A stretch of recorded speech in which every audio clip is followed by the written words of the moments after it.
Hello everyone, welcome to drama fun. Yoo Jung Hong Seol को drink दे रहा था, पर वो उसे बिना बात किए हुए वहाँ से जाने लगती है तो यूजुन उसे पीछे से हक कर लेता है। थोड़ी देर वो उसे ऐसे ही पकड़े हुए रहता है एंड बाद में बिना कुछ बताए हुए वहाँ से चला जाता है।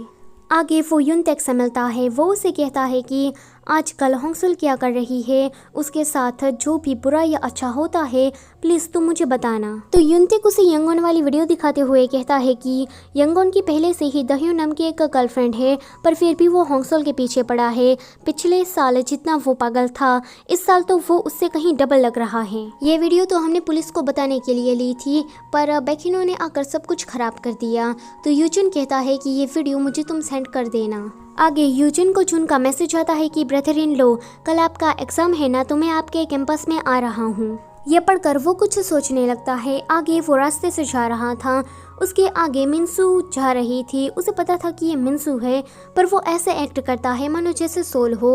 वो कहता है कि माफ़ करना, मुझे लगा कि तुम होंगसोल हो। तो मिनसू कहती है कि कोई बात नहीं। यूजुन कहता है कि वैसे ये डॉल काफ़ी ज़्यादा क्यूट है, कि तुम्हारे बॉयफ्रेंड ने दी है। तो वो कहती है कि क्या? तो यूजुन कहता है कि मैंने सभी लोगों से सुना है कि तुम्हारा एक बॉयफ्रेंड भी है। वो स्माइल करने लगती है तो वो उसे प्यार से कहता है कि तुम चाहे जितनी भी होंगसुल की कॉपी कर लो, पर फिर भी तुम उसके जैसी नहीं बन सकती। एंड तुम इतनी पागल तो मुझे दिखती नहीं हो कि मैं जो कह रहा हूँ वो तुम समझ ही ना पाओ। ये सुनकर मिनसू अपने मन में सोचने लगती है कि उस दिन होंगसुल का पुराना प्रोजेक्ट यूजुन ने ही उसे रिकमेंड किया था, यानी कि ये सब कुछ उसने जानबूझकर किया था। क्या इसका मतलब ये तो नहीं है कि होंगसुल ने ही यूजुन के पास से ये सब कुछ करवाया हो ताकि वो सबके सामने मेरी बेइज्जती कर सके? फिर हम अगले दिन का सीन देखते हैं, जहाँ पर मिनसू देखती है कि जून उसके सामने ही बैठा है, पर उसके बाजू में तो होंगसुल है। वो कहती है कि ये लड़की हमेशा ही जो चीज़ मुझे पसंद होती है उससे मुझसे चुरा क्यों लेती है। पर एक मिनट, उन दोनों के बीच में ऐसा रिश्ता क्या है कि वो उससे इतना हंस हंस के बातें कर रही है। आगे मिनसू जाती है, होंगसुल को धक्का दे देती है। वो कहती है कि माफ़ करना, मैंने तुम्हें देखा नहीं। बाद में वो लायन किचन को ज़मीन पर कुचलकर उसे फेंक देती है। बोरा तो उससे लड़ने के लिए जा रही थी, पर होंगसुल कहती है कि आज हमारा एग्ज़ाम है, मैं नहीं चाहती कि ऐसे फिद्दू से लोगों की वजह से मेरा एग्ज़ाम खराब हो। आगे ये सभी लोग एग्ज़ाम हॉल में बैठे थे। वहाँ पर दह्यू नाम की लड़की, जो कि यंगोन की ही गर्लफ्रेंड है, वो कहती है कि मिनसू, मैंने सुना है कि तुम्हारा बॉयफ्रेंड है, क्या तुम हमें उसकी फ़ोटो नहीं दिखाओगी? तो सारे लोग कहने लगते हैं कि हाँ, हमें भी उसकी फ़ोटो देखनी है। यूजुन भी कहता है कि हाँ हाँ, सभी को उसकी फ़ोटो दिखाओ। तो वो अपना फ़ोन निकालने लगती है, तो दाह्यून उसका फ़ोन छीन कर सभी लोगों को जून की फ़ोटो दिखा देती है। यूजुन यहाँ पर किसी को ये नहीं बताता कि जून होंगसुल का भाई है। आगे एग्ज़ाम स्टार्ट हो जाती है। मिनसू अपने मन में सोच रही थी कि मेरे फ्यूचर बॉयफ्रेंड का रिश्ता होंगसुल के साथ क्या है। मैंने तो उसकी फ़ोटो सबको दिखा दी है, अब क्या होगा? वो इसी ख्यालों में कुछ भी नहीं लिख पाती। एग्ज़ाम अब ख़त्म हो जाता है। वो जा रही थी तो होंगसुल उसके पीछे आकर कहती है कि तुम मेरे साथ ऐसा क्यों कर रही हो, तुमने मेरे किचन को क्यों कुचला? तो वो कहती है कि मेरी चीज़ है, मैं जो भी उसके साथ करूँ, तुम्हें क्या इससे लेना देना। वहाँ पर जून आयंग के साथ आ जाता है। जून होंगसुल के पास जाता है तो वो कहती है कि तुम दोनों यहाँ पर कर क्या रहे हो? तो जून कहता है कि मुझे जीजा जी ने बुलाया। सारे लोग बातें करने लगते हैं कि अरे ये तो वही लड़का है, मिनसू का बॉयफ्रेंड। इसकी फ़ोटो मिनसू के मोबाइल में है। ये सुनकर आयन जून से कहती है कि क्या तुम्हारी कोई दूसरी गर्लफ्रेंड भी है? तो जून कहता है सभी लोगों से कि देखो, मेरी सिर्फ एक ही गर्लफ्रेंड है एंड इसका नाम है आयंग। और ये लड़की कौन है मानसू? मैं तो उसको जानता भी नहीं। ये सुनकर सभी लोग शौक हो जाते हैं। होंगसुल जल्दी से उसका फ़ोन छीन कर उसमें जून की फ़ोटो देखने लगती है। वो कहती है कि तुम्हारे फ़ोन में मेरे भाई की फ़ोटो कर क्या रही है? तो मिनसू कहती है कि ये मेरा फ़ोन है, मैं जो भी करूँ तुम्हें इससे क्या? तो होंगसुल कहती है कि अब कुछ ज़्यादा ही हो रहा है। तुमने मेरी कॉपी की, कपड़ों से लेकर काम तक, पर अब सहन नहीं होता।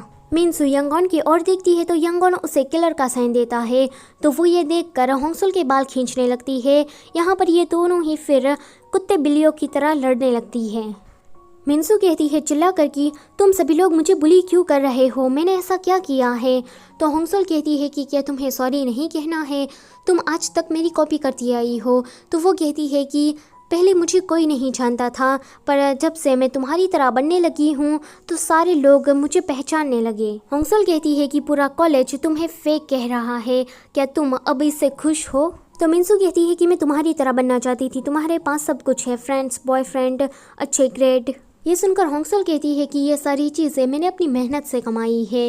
ये मामला तो यहीं पर ही ख़त्म हो जाता है। आगे होंगसल यूजन से बात करती है। वो कहती है कि ये तुमने जानबूझकर ही किया ना। तो वो कहता है कि तुम कब से चुप थी, मैं चाहता था कि तुम अपने अंदर की सारी भड़ास को निकाल दो। ये सुनकर होंगसल सोचने लगती है कि एक मिनसू की वजह से मैं इतना तंग आ गई, तो यूजन तो ऐसे लोगों से रोज़ मिलता है, उसका क्या हाल होता होगा।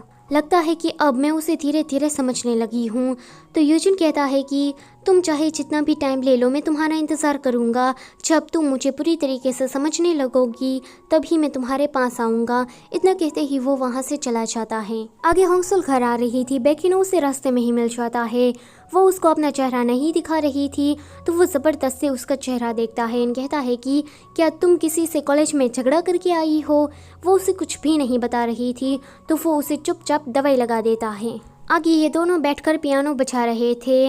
बेकिनो कहता है कि मैं स्कूल वापस जाना चाहता हूँ और कुछ बनना चाहता हूँ। तो वो कहती है कि सच में ये तो कितनी अच्छी बात है, मैं जून के बुक्स तुम्हें दे दूँगी। उसने उसका हाथ पकड़ा हुआ था, तो बेकिनो का चेहरा पूरा लाल पड़ जाता है। होंगसल कहती है कि तुम इतने लाल क्यों पड़ गए हो। तो वो कहता है कि मुझे बुखार हो गया है। यहाँ पर वो थोड़ा अनईजी फील करने लगता है क्योंकि उसका दिल भी जोर जोर से धड़कने लगता है। आगे ये दोनों जब रेस्टोरेंट वापस आते हैं तो वहाँ पर तो बेकिना खा रही थी। वो कहती है कि तुम यहाँ पर कर क्या रहे हो। एंड होंगसल को देखकर कहती है कि अरे ये तो वहीं एकेडमी वाली तुम्हारी गर्लफ्रेंड है ना। तभी ही होंगसल की माँ आकर उसे होंगसल बुलाती है। तो वो कहती है कि क्या ये होंगसल है, यूजन की गर्लफ्रेंड। तो वो कहती है कि हाँ मैं वही हूँ। ये सुनकर तो बेकिना हंसने लगती है। वो कहती है कि यूजन को लेकर मुझे बहुत सारे कॉल्स आते रहते हैं, तो मैंने बस ऐसे ही झूठ बोल दिया था कि मैं उसकी रियल गर्लफ्रेंड हूँ। बेकिना उसे ज्यादा कुछ बता पाती उससे पहले ही बेकिनो उसे लेकर घर वापस आ जाता है। बेकिना कहती है कि तुम मुझे इस तरह से क्यों लाए, क्या तुम उसे पसंद करते हो। तो वो कहता है कि नहीं, ऐसा कैसे हो सकता है। तो वो कहती है कि तुम्हारी आंखों में साफ साफ दिखाई दे रहा है कि तुम उसे पसंद करते हो। अगले दिन बेकिनो एंड होंगसल साथ में लाइब्रेरी में पढ़ाई कर रहे थे। वहाँ पर यंगन आता है तो होंगसल जानबूझकर उसके आगे पीछे आती है ताकि वो उसके पीछे पड़ जाए। दूर से युन तैकर रेडी था शूटिंग करने के लिए, पर आज फिर से बेकिनो बीच में आ जाता है एंड रिकॉर्डिंग पूरी खराब कर देता है। बेकिनो उसे मारने के लिए उसके पीछे भागता है तो होंगसल उसे रोककर कहती है कि आज फिर से तुमने मेरा सारा प्लान खराब कर दिया। आगे वो दोनों सबवे से वापस आ रहे थे। बेकिनो के बाजू में एक मोटी लड़की आकर बैठ जाती है तो बेकिनो होंगसल के बहुत ही ज्यादा करीब हो जाता है एंड फिर से उसके दिल की धड़कनें तेज होने लगती है। तो ये देखकर वो खड़ा हो जाता है। यहाँ पर यंगन बेकिना से यूजिन की साथ वाली फोटो मांग रहा था। जब बेकिना उसे सेंड कर देती है तो वो कहता है कि होंगसल अब तुम देखना कि तुम्हारा ये यूजिन तुम्हें कैसे चीट कर रहा है एंड मैं तुम्हें दिखा दूंगा कि मैं ही तुम्हारे लिए परफेक्ट हूँ। बेकिना जिस कैफे में थी उस कैफे में जाइवू को सीनियर तंग कर रहा था, उसका लैपटॉप मांग रहा था।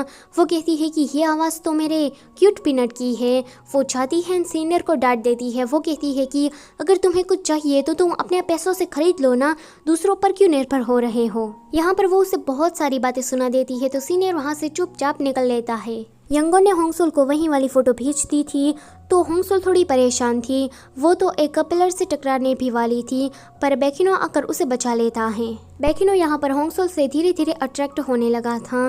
फिर वो वहाँ से चली जाती है। बेकिनो कहता है कि ये मुझे पीछे मुड़कर देखेगी, पर जब वो नहीं देखती तो वो कहता है कि ये तो कितना फ्रस्ट्रेटिंग है। सो इसी के साथ है ये वाला एपिसोड होता है यहीं पर ही खत्म। Don't forget to like, share and subscribe. Thank you for watching.